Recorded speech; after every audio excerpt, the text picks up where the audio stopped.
আজকে আসো কালকে নাই, যা মন চায় করো তাই। কিন্তু আমার আল্লাহ জানায় দেন, না গোলাম, না না, তোমাকে এই দুনিয়ায় পাঠানো হয়েছে যা মন চায় তা করার জন্য নয়, যা মনে চায় তা বলার জন্য নয়।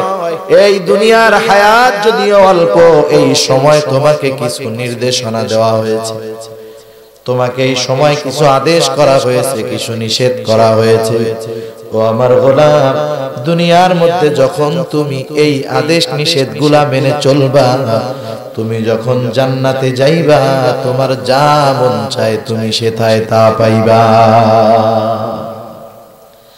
সেজন্য প্রথমে আল্লাহ তাআলা বলেন, আমার কাছে আবার ফিরে আসবা। আল্লাহ রাব্বুল আলামিন কোরআনুল কারীমের আরেক জায়গায় জানায় দেন, ও আমার গোলাম, আমি তো তোমাকে মাটি থেকে সৃষ্টি করেছি, এরপরে পুনরায় তোমাকে মাটিতে দাফন করা হয়, আবার পুনরায় আমি আল্লাহ তোমাকে মাটি থেকে উত্থিত করব। আল্লাহ বলেন, মিনহা খালাকনাকুম ওয়া ফিহা নুঈদুকুম ওয়া মিনহা নুখরিজুকুম তারাতান উখরা। মাটি থেকে আল্লাহ আবার আমাদেরকে বের করবে, পারবে তো? পারবে? এই বিশ্বাস যাদের অন্তরের মধ্যে আছে যে আমাকে আমার গোটা জীবনের আমলের হিসাব দিতে হবে আল্লাহর সামনে, আমাকে মৃত্যুর সুধা পান করতে হবে, আখিরাতের পথিক আমাকে হতে হবে। যেমন কোন মানুষ যখন চিন্তা করে আমি সিলেট থেকে চট্টগ্রামে যাব, সফর হলো 10 দিনের, বলেন তো কোন মানুষ কি এক শার্ট এক প্যান্টে এই সফরে যাবে নাকি? কমপক্ষে 5-7 দিন আগে থেকে সে প্রস্তুতি গ্রহণ করবে। সিলেটের থেকে আমি যাব সেই সুদূর কক্সবাজার, 15-20 দিন থাকবো, আমার 5-7টা ড্রেসের প্রয়োজন, কমপক্ষে টাকা পয়সার প্রয়োজন, আবার যাওয়ার জন্য এমন ব্যবস্থাপনা দরকার যাতে আরামে যাওয়া যায়। আমি আস্তে আস্তে আমার সফরের সকল সামানাগুলো সংগ্রহ করব। 10 দিনের সফর, 15 দিনের সফর, কত চিন্তা। কিন্তু পরকালের সফর কি 1-2 দিনের সফর নাকি? অনন্তকালের সফর। দুনিয়ার সফরে যাওয়ার জন্য পোশাকের প্রয়োজন, দুনিয়ার সফরে আসানের জন্য টাকার প্রয়োজন, ভালো গাড়ির প্রয়োজন, বিলাসবহুল বাসের প্রয়োজন। আমি আমার অবস্থার আলোকে পরিবহন নির্বাচন করে যত আরামে যাওয়া যায় সেই সফরে যাওয়ার চেষ্টা করি। কিন্তু পরকালের সফর তো 1-2 দিনের সফর নয়, পরকালের সফর তো অনন্তকালের সফর। সেই অনন্তকালের সফরের জন্য আমি কি সম্পদ গ্রহণ করলাম, কি প্রস্তুতি গ্রহণ করলাম, কোন জিনিসগুলো আমি যদি নিতে পারি, কোন জিনিসগুলো আমি যদি গ্রহণ করতে পারি, আমার পরকালের সফর আমার জন্য সহজ হবে। সফরের প্রথম ঘাটি কবরটা আমার জান্নাতের বাগান হবে। কোন কাজগুলা করলে পরকালের ময়দানে হিসাবটা সহজ হয়ে যাবে, কোন কাজগুলা করলে পুলসিরাত পাড়ি দেওয়া সহজ হয়ে যাবে, কোন কাজগুলা করলে মিজানের সামনে আমলের পাল্লাটা ভারী হবে, কোন কাজগুলা করলে হাউজে কাউসারের পানি পান করা সহজ হবে, কোন কাজগুলা করলে রাসূলের সুপারিশ পাওয়া যাবে, এইগুলা দুনিয়ায় থাকা অবস্থাতেই আমাকে অর্জন করতে হবে। মরার পরে অর্জন করার কোনো সুযোগ কিন্তু থাকবে না। এই জন্য এক হাদিসের মধ্যে বলা হয়, দুনিয়া হলো আখিরাতের ক্ষেত। এক ব্যক্তি যখন জমিনের মধ্যে আবাদ করে, আবাদ সুন্দর মতো সে তার জমিনটাকে প্রথম চাষ দেয়, আগাছা পরিষ্কার করে সুন্দর মতো এবার চাষ দিল, এরপরে পানি দিয়া কাদা দিয়া সুন্দর মতো মাড়ায়া উত্তম ধানের চারা যখন রোপণ করে, মাঝে মধ্যে সারের প্রয়োজন হলে সার দেয়। ওই ধানের ক্ষেতের মধ্যে যদি কোনো আগাছা হয়, মেহনত করে পরিষ্কার করে। এই মেহনত করতে করতে একটা সময় ধান চারাগুলা বড় হয়ে যায়, শীষ আসে, এবার ধান হয়। 3-4 মাস পরে লোকটা জমিনের মধ্যে যখন আসে, সুন্দর মতো ধানগুলা কেটে বাড়িতে নেয়, দেখে যে তার বাম্পার ফলন, ফসলগুলা খুব সুন্দর হয়েছে, ঠিক কিনা? যদি লোকটা এটা চিন্তা করত, লোকটা যদি এইটা চিন্তা করত যে আমি প্রথমবার ধানের চারা রোপণ করে আসলাম, আর ওর কাছে যাব না, এমনি বড় হবে, ধান হবে। 3 মাস পরে গিয়া ধান কেটে আনবো। বলেন তো অবস্থা কি হতো? 3 মাস পরে ও যখন জমিনের মধ্যে যেত, ওর ধানের চারা খুঁজে পেত না, গোটা জমিনের মধ্যে আগাছা হয়ে যেত, ধানের খবরই থাকতো না। এজন্য এই লোকটা যখন 2-3 মাস মেহনত করছে, ধান সুন্দর হইছে, 1 বছর তার ভাতের টেনশন দূর হয়ে গেছে। ঠিক কিনা বলেন? সেই জন্য যেই চাষী সুন্দর মতো চাষাবাদ যত্নের সাথে করে, আবাদ সুন্দরভাবে করে, তার ফসল সুন্দর হয়, বাকি বছরের গোটা বছরের চিন্তা তার দূর হয়। কিছু ফসল বিক্রয় করে অন্যান্য হাজত প্রয়োজনীয়তা পূরণ করে, আর কিছু ফসল সে নিজের খাওয়ার জন্য রাখে। অনুরূপভাবে দুনিয়াটা হলো আখিরাতের চাষাবাদের জায়গা। যেই লোকটা দুনিয়ার মধ্যে যেমন আমলের চাষ করবে, যেমন ঈমানের চাষ করবে, আখিরাতের দিন তার ফলাফল তেমনই সে পেয়ে যাবে। কি চাষাবাদ করছে আল্লাহ তাআলা সব জানায় দিবে। ঠিক কিনা বলেন? আল্লাহ তাআলা প্রত্যেকের কাছে তার দুনিয়ার আমলের, দুনিয়ার চাষাবাদের বিস্তারিত ডিটেইলস আল্লাহ দিয়ে দিবে। প্রত্যেকের কাছে প্রত্যেকের দুনিয়ার আমলের আমলনামা পৌঁছায়া যাবে। আল্লাহ তাআলা প্রত্যেকের কাছে তার আমলনামা পৌঁছায়া দিবে। শুধু তাই নয়, প্রতিটা মানুষ আমলনামা যেই ভাষায় লেখা হোক না কেন, প্রতিটা মানুষ সেই আমলনামা পড়ার যোগ্যতাও পেয়ে যাবে। এই যোগ্যতাটা দিয়ে দিবে কে? কত সুন্দর আধুনিক প্রযুক্তি আমাদেরকে বিষয়টা বোঝার জন্য সহজ করে দিল। কয়েকদিন আগে একটা সফটওয়্যার দেখলাম, সেখানের মধ্যে লেখা, সফটওয়্যার একটা ক্যামেরার সফটওয়্যার, ক্যামেরার মাধ্যমে ভয়েস চেঞ্জ হয়ে যাবে, ল্যাঙ্গুয়েজ চেঞ্জ হয়ে যাবে। আপনি একটা বাংলা ভাষায় লেখা এটার ছবি তুলবেন, আপনি এটাকে কনভার্ট করতে চান চায়না ভাষায়, আপনি দেবেন বেঙ্গলি টু চাইনিজ। ছবি তোলার সাথে সাথে ছবিটাকে স্ক্যান করে মুহূর্তের ভিতরে চায়না ভাষায় ওই লেখাটা স্ক্রিনের মধ্যে চলে আসবে।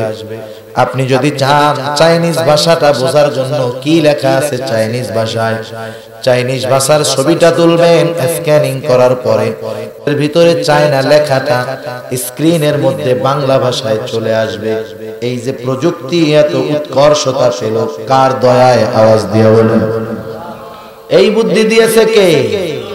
যেই আল্লাহ মানুষকে এমন বুদ্ধি দিল, সেই আল্লাহ যদি চায় আমার বান্দা আমলনামা যেই ভাষায় লেখা হোক ও পড়তে পারবে, আল্লাহ তাআলা সেটা করতে পারবে। তো আল্লাহ তাআলা আমলনামা প্রত্যেকের কাছে পৌঁছায়া দিয়া বলবে, ইকরা কিতাবাকা কাফা বিনাফসিকাল ইয়াউমা আলাইকা হাসিবা।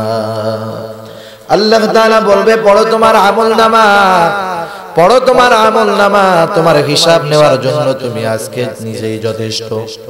কারণ আমলনামার মধ্যে লেখা থাকবে কোন দিন, কোন সময়, কোন জায়গায়, কোন পদ্ধতিতে কি আমলটা করছো, সেটা নেক আমল নাকি বদ আমল। অপর প্রান্তে লেখা থাকবে করছো নেক আমল, সওয়াব এতগুলা। আবার লেখা থাকবে করছো এই সময়, এই দিন, এই গুনার কাজ, গুনাহ এতগুলা। মানুষ বাজার করে আনার পরে লেখে না কলা 50 টাকা, আলু 60 টাকা, পেঁয়াজ 80 টাকা, এবার নিচে যোগ দেয় যে সর্বমোট 350 টাকার বাজার হয়েছে। ঠিক না? ওই রকম হিসাব থাকবে। যেমন প্রতিষ্ঠানের হিসাব হয়, দুইটা খাত থাকে মূলত হিসাবের, একটা হলো আয় আর একটা হলো ব্যয়। যখন আয়ের খাতে লেখে যাকাত থেকে এত টাকা, সাধারণ দান এত টাকা, ধান কালেকশন এত টাকা, এবার নিচে যোগ দেয় 1,55,000। আর এক পাশে লেখে ব্যয়, লেখে যে মাদ্রাসার ওস্তাদদের বেতন এত টাকা, কারেন্ট বিল এত টাকা, ছাত্রদের খোরাকি বাবদ এত টাকা। ব্যয় হলো 2,50,000, আয় 1,50,000, ব্যয় হলো 2,50,000। ঘাটতি কত? 1 লাখ। কত ঘাটতি? 1 লক্ষ টাকা ঘাটতি। হিসাবের পরে বোঝা যায় যে মাদ্রাসার আয়ে বা প্রতিষ্ঠানের আয়ে উদ্ধৃত কিছু আছে নাকি প্রতিষ্ঠান ঋণ আছে। অনুরূপভাবে আমলনামার মধ্যেও এরকম থাকবে এত নেকির কাজ করছো, এতগুলা নেকি পাইছো, নেক আমলের কারণে এত নেকি, বদ আমলের কারণে এত গুনাহ, হিসাবগুলা থাকবে। প্রত্যেকটা মানুষ আমলনামা দেখে অবাক হয়ে যাবে, বলবে মালি হাযাল কিতাব লা ইউগাদিরু সগীরাতান ওয়ালা কাবীরাতান ইল্লা আহসাহা। মানুষের অবাক হয়ে বলবে মালি হাযাল কিতাব, হায় রে এটা কেমন কিতাব, একটা ক্ষুদ্র গুনাহও বাদ যায় না, একটা ক্ষুদ্র নেকির কাজও আল্লাহ ছেড়ে দিবে না। আমি যেই কথাগুলা বলি, যেই কাজগুলা করি, সব কথা কর্ম আল্লাহ তাআলা রেকর্ড করায়। আমার আপনার কথাগুলা সব সংরক্ষিত আছে। দুনিয়ার মধ্যে যত কথা আমি বলেছি, আমাদের অতীতের মানুষেরা বলেছে, ভবিষ্যতের মানুষেরা বলবে, সব কথাগুলা বাতাসের মধ্যে আছে না নাই? কারণ আপনি আপনার আত্মীয় স্বজনের সাথে লন্ডনে ফোন দিয়া কথা বলেন, এই কথাগুলা মোবাইলের মাধ্যমে যখন যায়, ওই প্রান্তে যিনি আছেন হুবহু আপনার কণ্ঠটাই তো শুনে নাকি? ফোন রিসিভ করার সাথে সাথে আপনার কণ্ঠ পরিচিত, সে সাথে সাথে বলে অমুক নাকি, কি খবর, ভালো আছোনি, ঠিক না? যেই কথা বলি হুবহু শব্দটাই ওই জায়গায়, আমার ভয়েসটাই ওখানে চলে যায়। এই যে যায় কিসের মাধ্যমে যায়? মূলত যায় বাতাসের মাধ্যমে। বাতাসে জানি কথাটারে উল্টা পাল্টা না বানায় ফেলে, এই জন্য হলো নেটওয়ার্কিং সিস্টেম, এক পথে নিয়ে যায় কথাটা। কতজন হয়তো এখানে লাইভ দিতেছে, লাইভ আমি বসে আছি এইখানে কথা বলতেছি, হয়তো সুদূর আমেরিকা থেকে আমাকে হুবহু দেখতেছে, আমার কথা শুনতেছে। এটা কিন্তু তারের মাধ্যমে না যাচ্ছে, নেটওয়ার্ক আর বাতাসের মাধ্যমে, ঠিক কিনা বলে? এই কথাগুলা সব বাতাসের মধ্যে আছে, শুধুমাত্র সংরক্ষণ আছে তা নয়। আল্লাহ তাআলা বলেন, ও আমার গোলাম, তোমার প্রতিটা শব্দ, প্রতিটা কথা রেকর্ড করা আছে, বাতাসের মধ্যেও আছে। আল্লাহ তাআলা যদি এবার বাতাসকে আদেশ করে, ও বাতাস, আব্দুল করিম জন্মের পর থেকে নিয়ে মৃত্যু পর্যন্ত কোন কোন কথাগুলা বলছে, সব কথাগুলা এক জায়গায় নিয়ে আসো, আল্লাহ পারবে তো? কত সুন্দর সিস্টেম। গুগলের মধ্যে পৃথিবীর সব কিছু আছে, আপনি শুধু সার্চ দিবেন কি দেখতে চান, সাথে সাথে গুগল সব কিছুর মধ্য থেকে কয়েক সেকেন্ডের মধ্যে আপনার সামনে ওই জিনিসগুলা নিয়ে আসবে, ঠিক না? এই বুদ্ধিগুলা কে দিল? জোরে বলেন। যে আল্লাহ এমন বুদ্ধি দিলেন, সেই আল্লাহ যদি চায় আমার কথাগুলা বাতাসের মধ্য থেকে আলাদা করতে পারবেন তো? সেজন্য আল্লাহ বলেন সব কথাগুলা সংরক্ষিত হচ্ছে। আল্লাহ বলেন মা ইয়ালফিযু মিন কাওলিন ইল্লা লাদাইহি রাকীবুন আতীদ। সব কথাগুলা আল্লাহ তাআলা রেকর্ড করতেছেন। শুধু তাই নয়, প্রতিটা মানুষের কাছে দুইজন ফেরেশতা আল্লাহ রেখে দিয়েছে। একজনের নাম হলো কিরামান, আর একজনের নাম হলো কাতিবিন। আল্লাহ তাআলা পবিত্র কোরআনুল কারীমের মধ্যে বলেন কিরামান কাতিবিনা ইয়ালামুনা মা তাফআলুন। কিরামান কাতিবিন সবার কাছে আছে নাকি? কিরামান কাতিবিনের ডিউটি কি 8 ঘন্টা নাকি 12 ঘন্টা? হ্যাঁ, কথা বুঝেন নাই? কিরামান কাতিবিনের ডিউটি কয় ঘন্টা? 12 ঘন্টা, 8 ঘন্টা। কোন পর্যন্ত থাকবে? মরার আগ পর্যন্ত থাকবে। দিনে থাকবে, রাত্রে বেলা থাকবে না, এরকম নাকি? রাত্রে থাকে তো।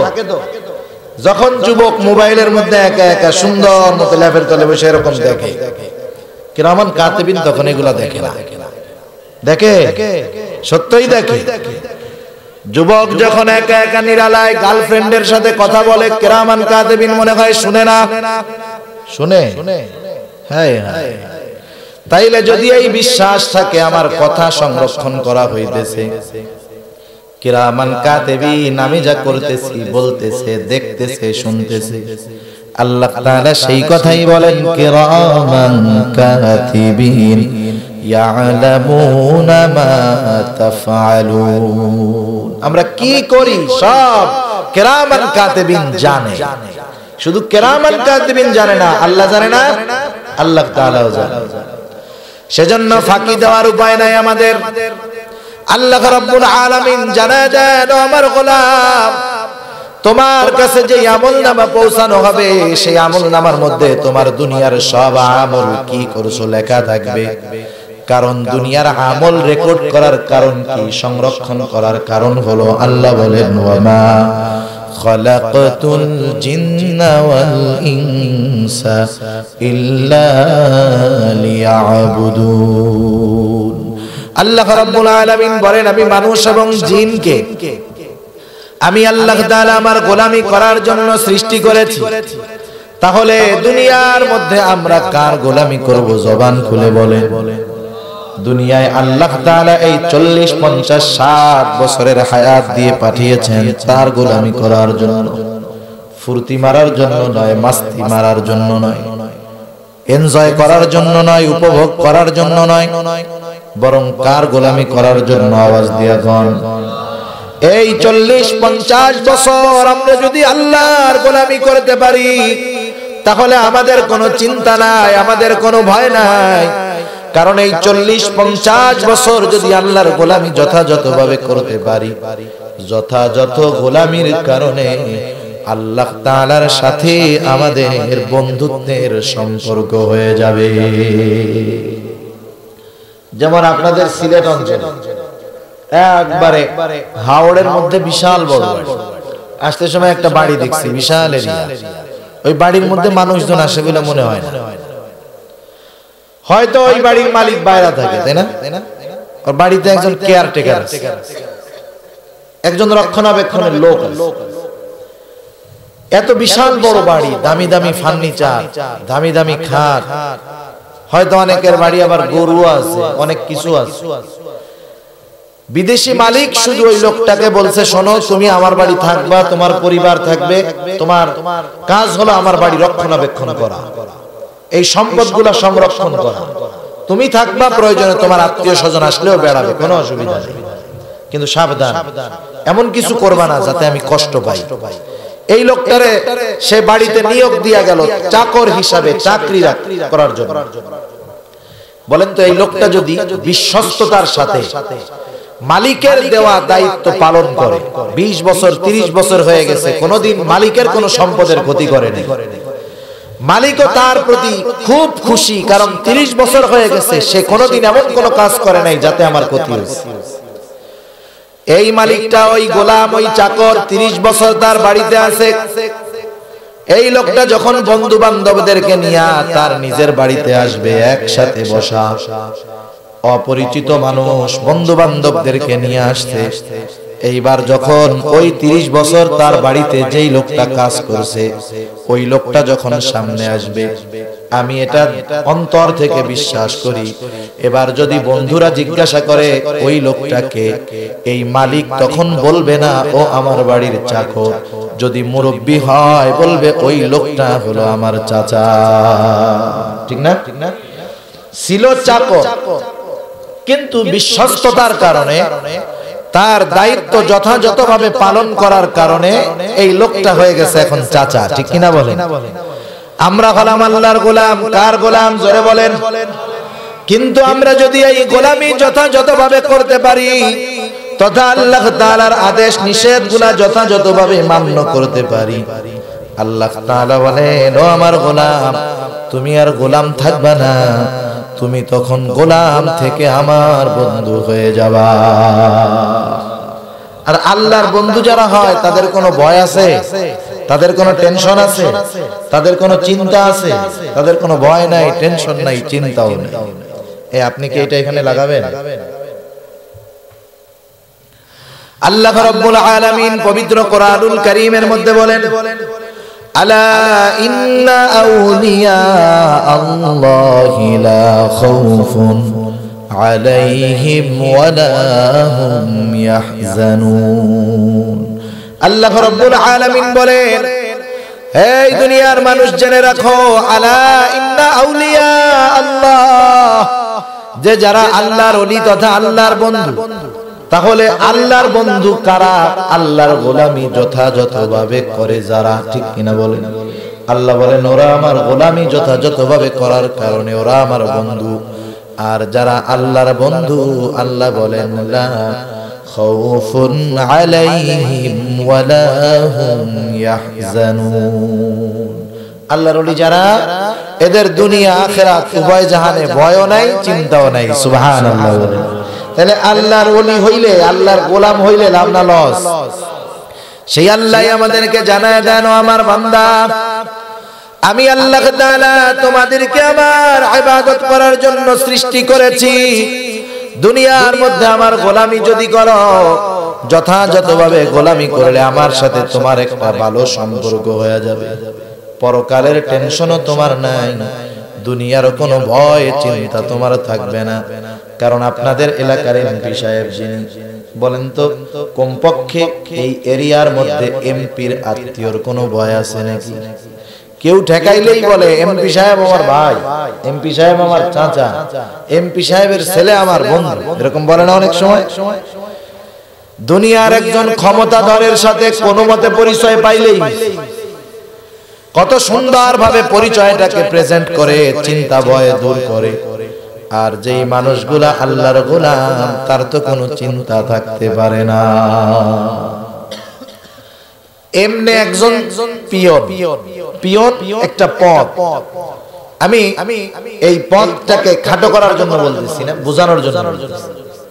পিয়ন হলো সরকারি গেজেটে মনে হয় 4 ক্লাস কর্মচারী, 4র্থ শ্রেণীর কর্মচারী। একজন পিয়ন, অফিস পিয়ন, সাধারণ একটা অফিসের পিয়ন আর প্রধানমন্ত্রীর অফিসের পিয়ন, এই দুইটা কি সমান? প্রাইম মিনিস্টারের অফিসের যে পিয়ন, ওর পাওয়ার প্রায় মন্ত্রীর কাছে, ঠিক কিনা বলেন? ও আস্তে আস্তে প্রধানমন্ত্রীর কানে কানে মন্ত্রীর বিরুদ্ধেও লাগায় দিতে পারে। যদিও দুইজনের পদ এক, কিন্তু পাওয়ার এক না, ওর পাওয়ার একটু বেশি। একটা বাড়ির কাজের মানুষ, বুয়া, ঘর মুছার লোক, সে আর প্রধানমন্ত্রীর বাসার কাজের বুয়া সেম নাই। প্রধানমন্ত্রীর কাজের বুয়া তো ও মিনি প্রাইম মিনিস্টার, ঠিক না? ওর পাওয়ার আর এর পাওয়ার এক হবে না। সেই জন্য সব গোলাম সমান নয়। দুনিয়ার মানুষের গোলাম একরকম, আল্লাহর গোলাম আর একরকম। কারণ আল্লাহর গোলামি করলে আল্লাহ তাআলা গোটা দুনিয়ার মানুষের সামনে তাদের মাথা উঁচু করে দেয়। আর কেউ যদি কোনো মানুষের গোলাম হয়ে যায়, ওই ব্যক্তির মাথা মানুষের সামনে নত হয়ে যায়। সেজন্য আল্লাহ বলে, বান্দা আমার ইবাদত করার জন্য তোমাদের সৃষ্টি করেছি, কিন্তু আমার দাসত্ব করলে, আমার ইবাদত করলে আমি আল্লাহ তোমাদের সম্মান বাড়ায়া দিব।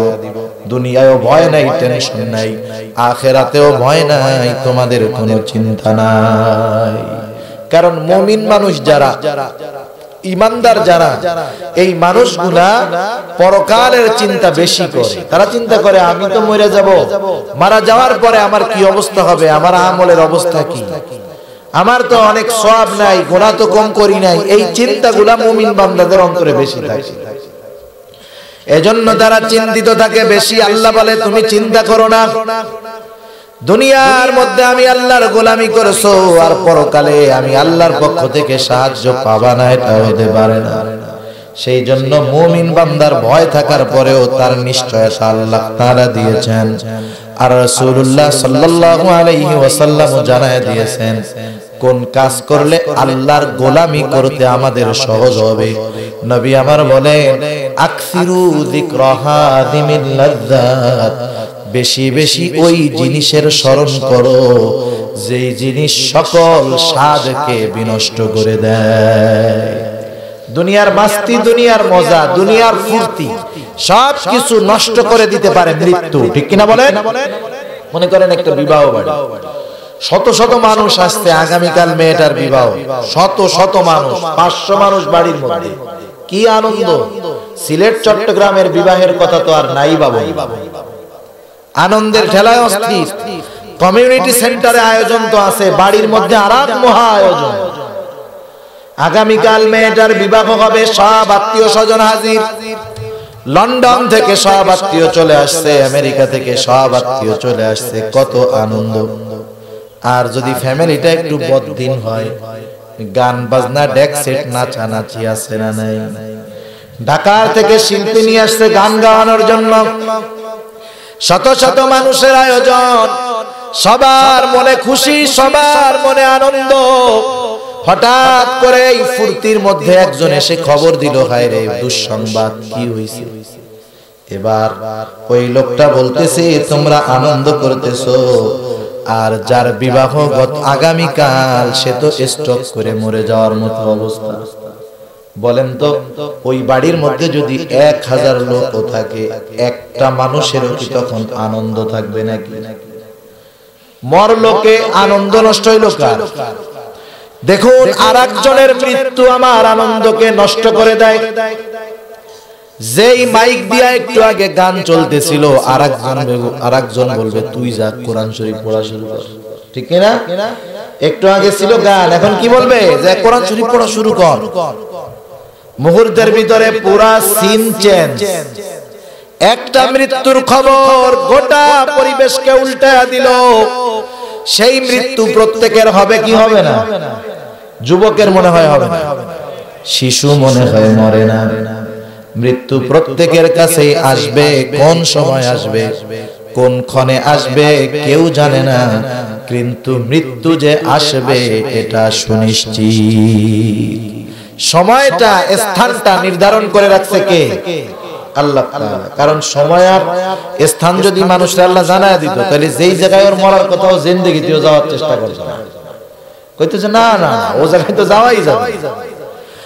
আবার যেই সময় মরার টাইম, মনে করেন ওর মৃত্যুর টাইম হলো জানুয়ারির 16 তারিখ বিকাল 4টার সময়, ও 3:30টার সময় ওযু টযু কইরা তাওবাতুল্লাহ কইরা ও পুরা সুবি যাবে। আল্লাহ সেই সিস্টেম রাখেন না।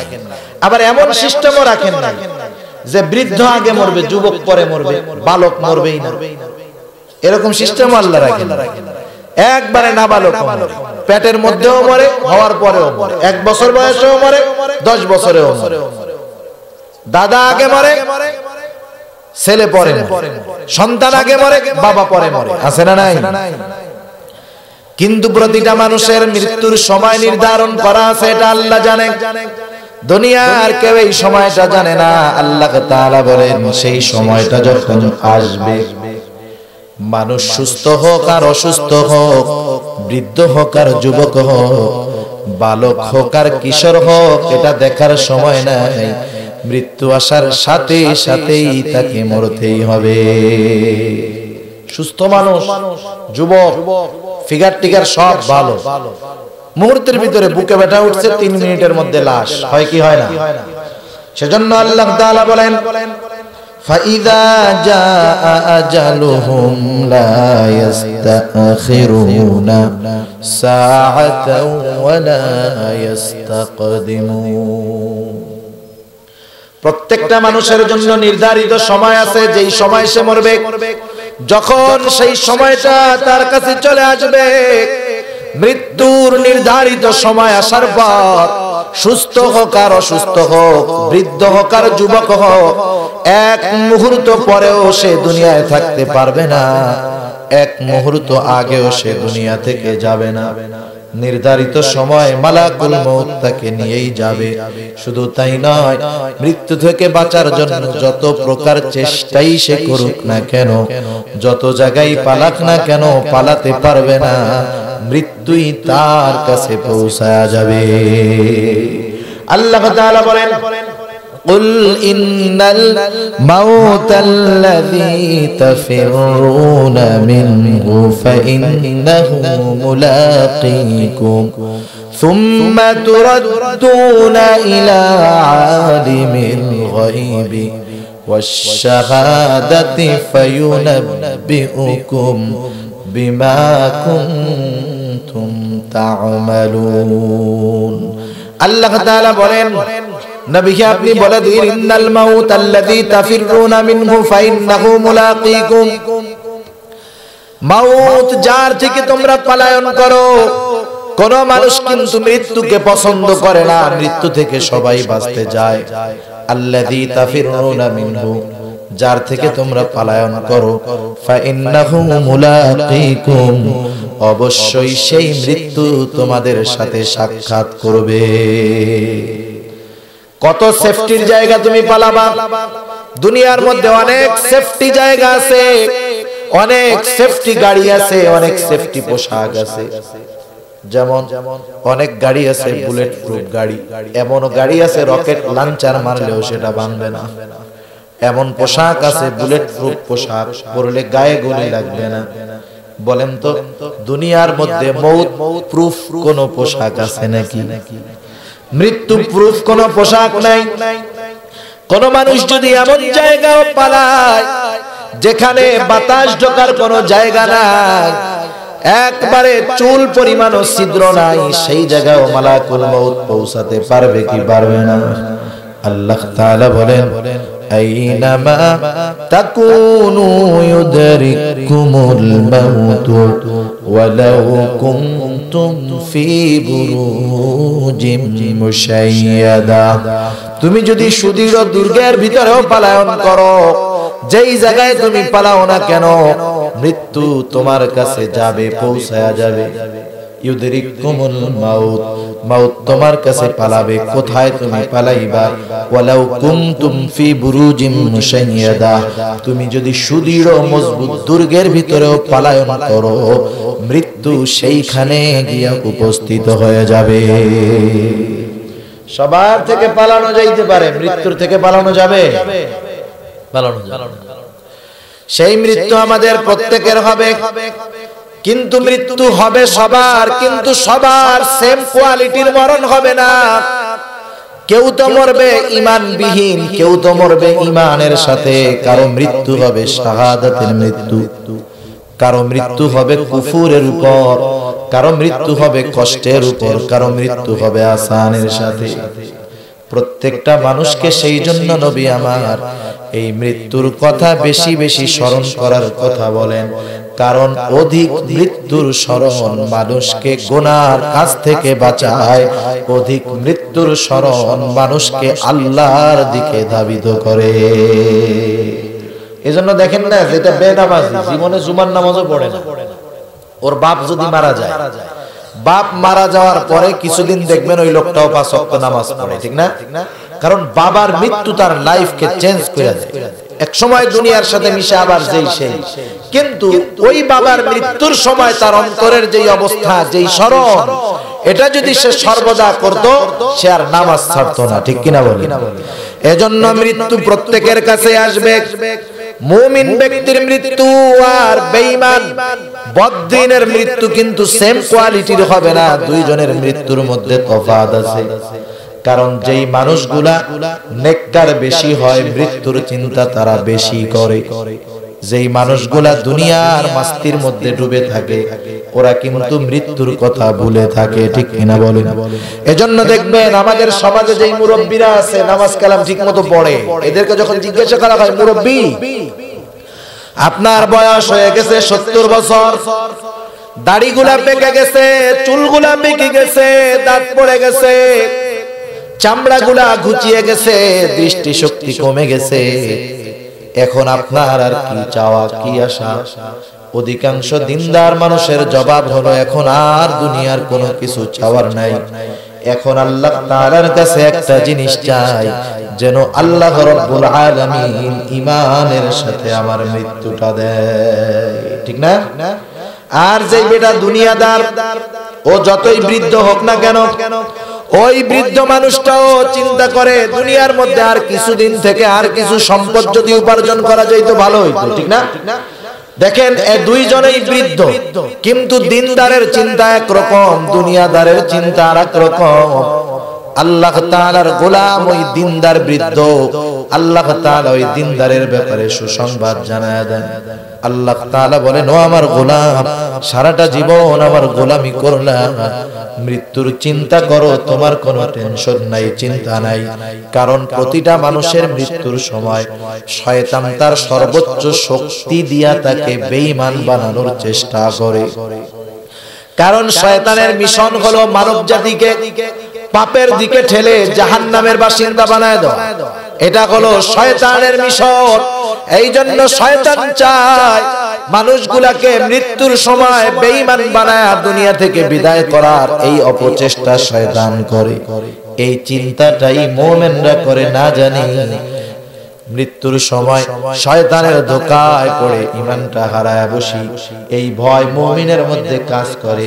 আর আল্লাহ তাআলা সেই মুমিনদেরকে জানায় দেন, আল্লাহ বলেন ইন্নাল্লাযীনা ক্বালু রাব্বুনাল্লাহ সুম্মা ইসতাকামু তাতানাজ্জালু আলাইহিমুল মালায়েকা আল্লা তাখাফু ওয়া লা তাহজানু وأبشروا بالجنة التي كنتم توعدون।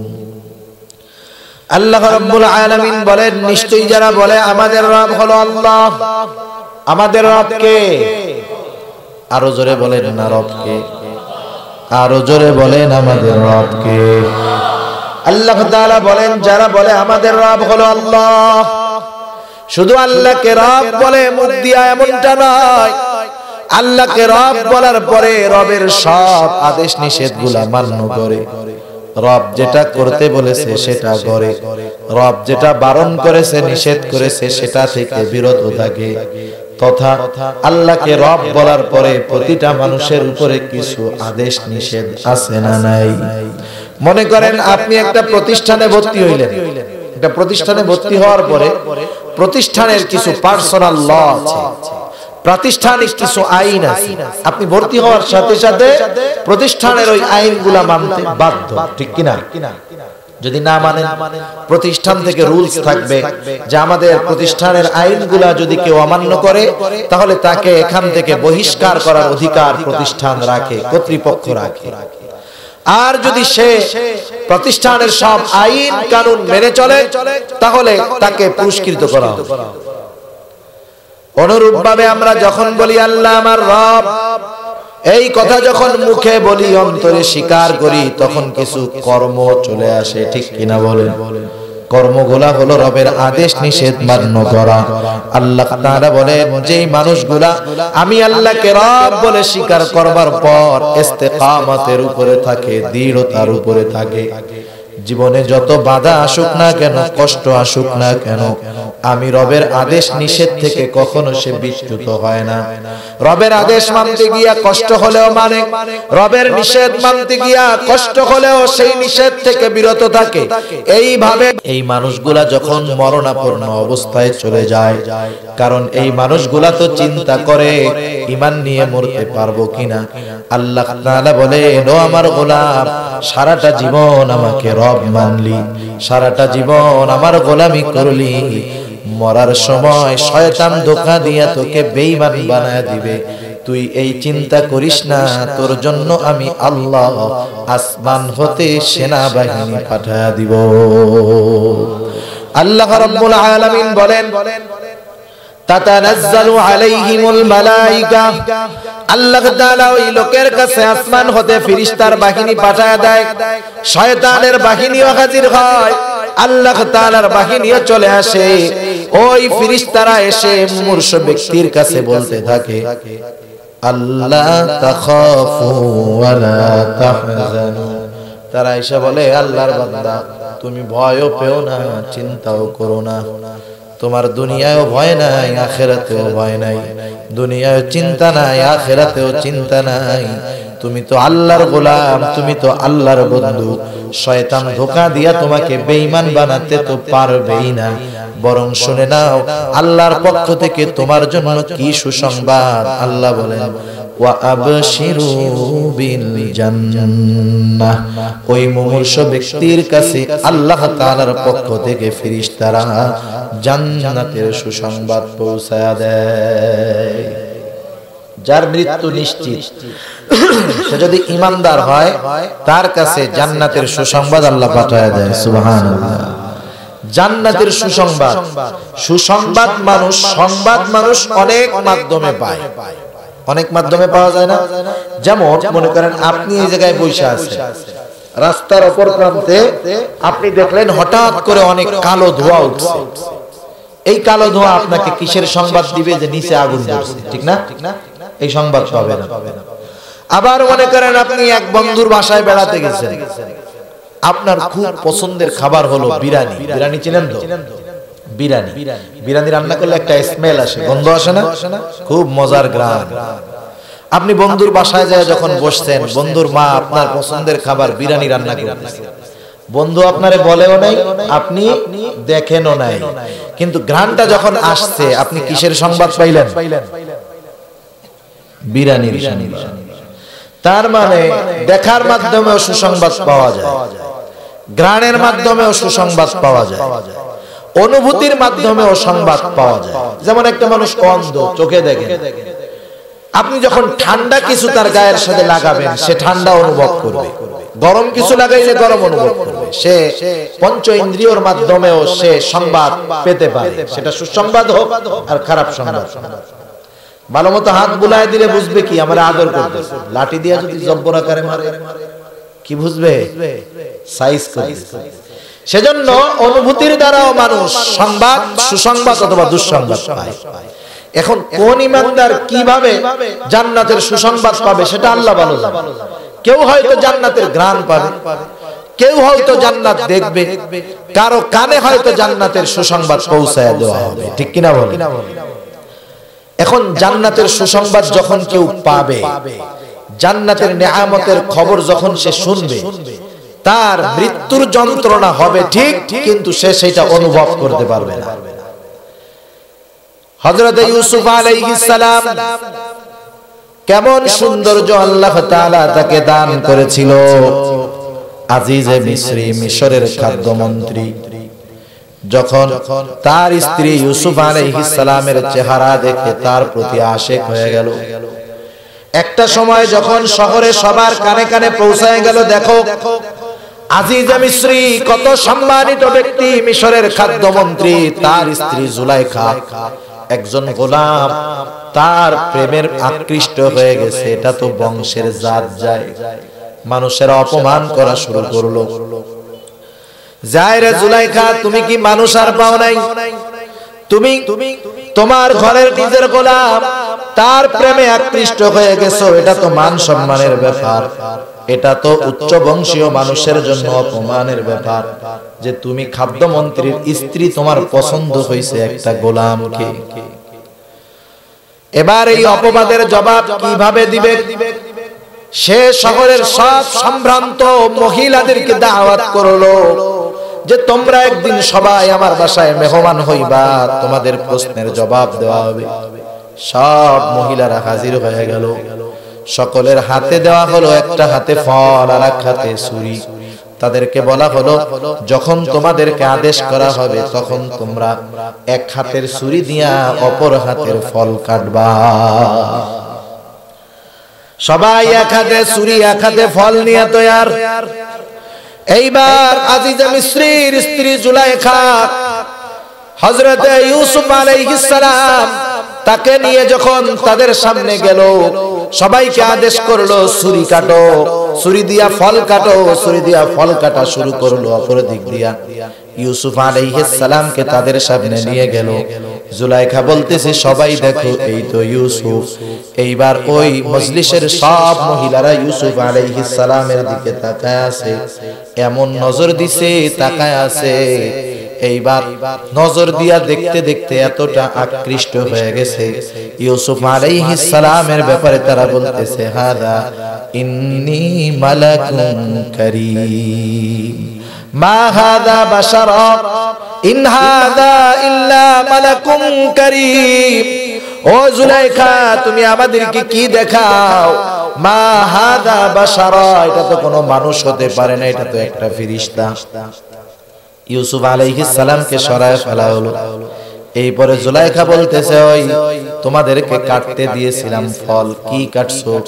সবাই দেখে ইউসুফ আলাইহিস সালামের চেহারায় মুগ্ধ হয়ে তারা ফল কাটা বহুদূর, তারা নিজেদের হাত কেটে রক্তাক্ত বানায় ফেলছে।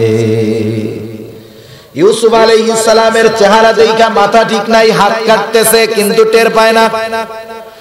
স্বাভাবিক সময় কেউ যদি নিজের হাত কাটে ব্যথা লাগবে না? কিন্তু এই ব্যথার চাইতে ইউসুফ আলাইহিস সালামের চেহারার মাধুর্যতা ছিল বেশি। এই জন্য হাত কাটার সময় তারা টের পায় নাই, বুঝতে পারে নাই। ব্যথা হইছে ঠিক, কিন্তু ওই চেহারার মাধুর্যতা এত সুন্দর, তারা বুঝতেই পারে নাই কখন হাত কেটে ফেললো। বলেন তো, ইউসুফ আলাইহিস সালামের চেহারা বেশি সুন্দর নাকি জান্নাতের নিয়ামত বেশি সুন্দর? ওই জান্নাতের সংবাদ, ওই জান্নাতের খবর আর ওই জান্নাতের দর্শন যখন কোন মানুষের কাছে পৌঁছাবে, বলেন তো মৃত্যুর যন্ত্রণা হলেও টের পাবে নাকি? টের পাবে। আল্লাহ তাআলা বলেন, ও আমার গোলাম, তোমাদের চিন্তা নাই, জান্নাতের সুসংবাদ ফেরেশতারা এসে জানায় দিবে। আল্লাহ বলেন, ওয়া আবশিরু বিল জান্নাহ আল্লাতী কুনতুম তুআদুন। আল্লাহ তাআলা তোমাদেরকে সেই জান্নাতের সুসংবাদ জানায় দিতে বলছে। কোন জান্নাত? যেই জান্নাতের ব্যাপারে তোমাদের সাথে আল্লাহ তাআলা ওয়াদা করেছেন। কারণ আল্লাহ তাআলা বলেছেন, ইন্নাল্লাযীনা আমানু ওয়া আমিলুস সালিহাতি কানাত লাহুম জান্নাতুল ফিরদাউসি নুজুলা। আল্লাহ তাআলা বলেন, নিশ্চয়ই যারা ঈমান আনে, নেক আমল করে, তাদের জন্য হলো জান্নাতুল ফিরদাউস। এই ওয়াদা কার? জবান খুলে আল্লাহ তাআলা এরপরে বলেন, আল্লাযীনা আমানু ওয়া আমিলুস সালিহাত লাহুম জান্নাতুন তাজরি মিন তাহতিহাল আনহার। আল্লাহ তাআলা বলেন, যারা ঈমান আনে, নেক আমল করে, তাদের জন্য এমন জান্নাত, যেই জান্নাতের পাদদেশ দিয়ে আছে প্রবাহিত নহর। এটা কার ওয়াদা? আওয়াজ দিয়ে আল্লাহ তাআলার সেই কথাই স্মরণ করায় দিবে, তোমাদেরকে তো সেই জান্নাতের সুসংবাদ দেওয়া হলো, আল্লাতী কুনতুম তুআদুন, যেই জান্নাতের প্রতিশ্রুতি আল্লাহ তাআলা তোমাদেরকে দিয়েছে। তোমরা ভয় পেও না, চিন্তা করো না। নাহনু আউলিয়াউকুম ফিল হায়াতিদ দুনিয়া ওয়া ফিল আখিরাহ। দুনিয়ায় আমরা তোমাদের বন্ধু, আখিরাতেও তোমাদের বন্ধু হিসাবেই থাকব। আর জান্নাতের মধ্যে কি আছে?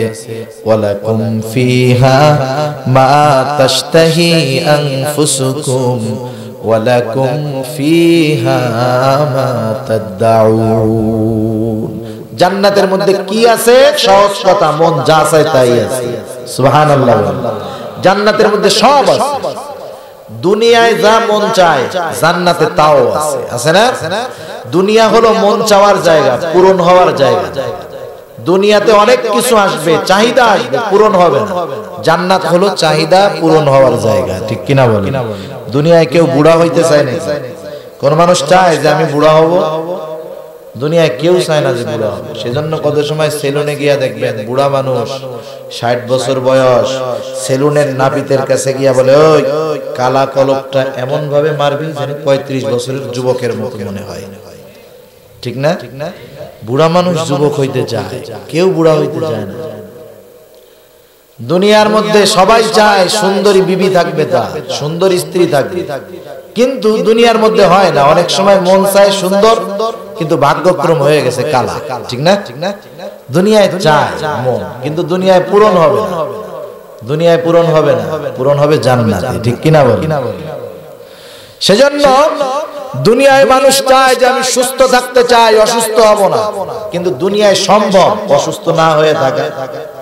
একটু খাবারে উল্টো পাল্টা হইলে পেটের মধ্যে মারাবে, একটু গোসল ঠান্ডায় উল্টা পাল্টা হইলে নাক দিয়া একবারে রস ধরা শুরু, কত রকমের ঝামেলা। অসুস্থ হইতেই হয়। প্রতিটা সুস্থ মানুষই প্রত্যেকটা অবস্থায় কোনো না কোনো ভাবে অসুস্থ থাকে। কেউ বলতে পারবে না যে আমি পরিপূর্ণ সুস্থ। দুনিয়ায় চায় সবাই সুস্থ থাকতে, মন চায়, কিন্তু দুনিয়ায় সম্ভব? আল্লাহ বলে জান্নাতে সম্ভব। কারণ কি? ওয়ালাকুম ফিহা মা তাশতাহি আনফুসুকুম। জান্নাতের মধ্যে তোমার মন যা চায় সব আছে। সুবহানাল্লাহ।